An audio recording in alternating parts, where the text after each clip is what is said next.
लीला का भूतल में प्रवेश और उसके द्वारा अपने पूर्व जन्म के स्वजनों के दर्शन। ज्येष्ठ शर्मा को माता के रूप में लीला का दर्शन न होने का कारण।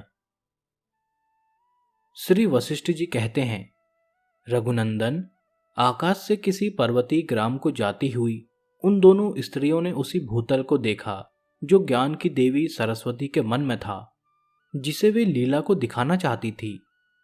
सागर, बड़े बड़े पर्वत, लोकपाल, स्वर्ग, आकाश और भूतल से परिवेष्टित जगत के मध्य भाग का अवलोकन करके मानव कन्या रानी लीला ने तुरंत ही अपने मंदिर के आधारभूत पर्वतीय ग्राम का वह स्थान देखा। इस प्रकार वे दोनों सुंदरियां जहां राजा पद्म रहते थे, उस ब्रह्मांड मंडल से निकलकर दूसरे ब्रह्मांड में जा पहुंची, जहां वशिष्ठ नामक ब्राह्मण का घर था। वे दोनों ही स्त्रियां सिद्ध थी। उन्होंने दूसरे लोगों से अदृश्य रहकर ही ब्राह्मण के निवासभूत मंडप को, जो उनका अपना ही घर था, देखा। वह घर गृह स्वामी के वियोग से हतप्रभ हो गया था। उसके मुख अर्थात द्वार की कांति करुणा से व्याप्त थी और उसका विनाश निकट था।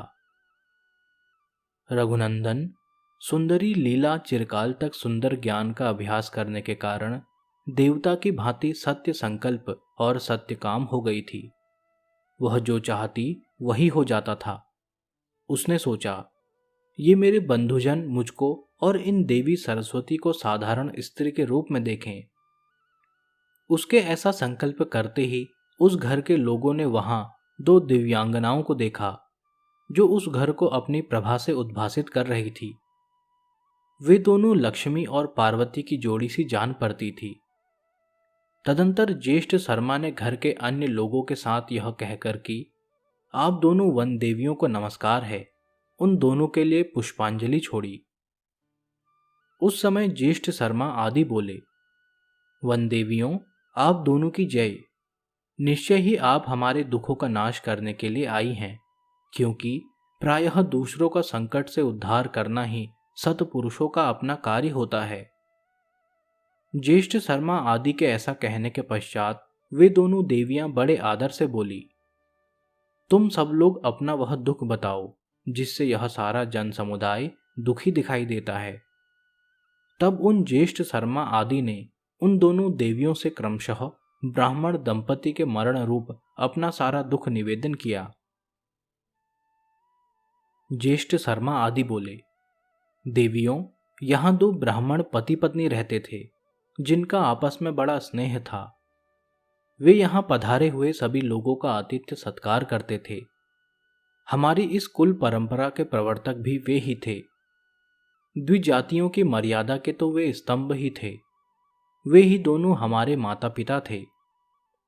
इस समय पुत्रों, बंधु बांधवों और पशुओं सहित इस घर को त्याग कर वे दोनों स्वर्ग लोक को चले गए हैं। इससे हमें तीनों लोग सूने दिखाई देते हैं। इसलिए देवियों, आप दोनों पहले हमारे इस शोक का निवारण करें, क्योंकि महात्माओं के दर्शन कभी निष्फल नहीं होते। पुत्र ज्येष्ठ शर्मा जब ऐसा कह चुका, तब माता लीला ने अपने हाथ से उसके मस्तक का स्पर्श किया। उसके उस स्पर्श से ज्येष्ठ शर्मा के दुख दुर्भाग्य रूपी संकट का तत्काल निवारण हो गया। घर के सभी लोग उन दोनों देवियों के दर्शन से अमृत पीने वाले देवताओं के समान दुख से मुक्त हो दिव्य शोभा से संपन्न हो गए। श्री राम जी ने पूछा, भगवन, माता लीला ने अपने पुत्र ज्येष्ठ शर्मा को उसकी माता के रूप में ही उसे क्यों नहीं दर्शन दिया? आप पहले मेरे इस मोह संदेह का ही निराकरण कीजिए। श्री वशिष्ठ जी ने कहा, रघुनंदन, मनुष्य जैसी भावना करता है, उसके अनुसार ही इन पदार्थों का अभ्यास जनित स्वरूप दिखाई देता है। किसी भी पदार्थ का वास्तव में कोई एक रूप नहीं है। लीला ने तो यह यथार्थ ज्ञान प्राप्त कर लिया था कि पृथ्वी आदि भूतों का अस्तित्व कदापि नहीं है। चेतन आकाश रूप जो ब्रह्म है, वही कल्पना द्वारा मिथ्या प्रपंच रूप से प्रकट हो भाषित हो रहा है। उसका ज्येष्ठ शर्मा के प्रति पुत्र संबंधी स्नेह नहीं रह गया था, इसलिए उसे अपनी माता के रूप में लीला का दर्शन नहीं हुआ। सर्वत्र सभी रूपों में केवल एक चेतन आकाश स्वरूप परम ब्रह्म परमात्मा ही विराजमान है।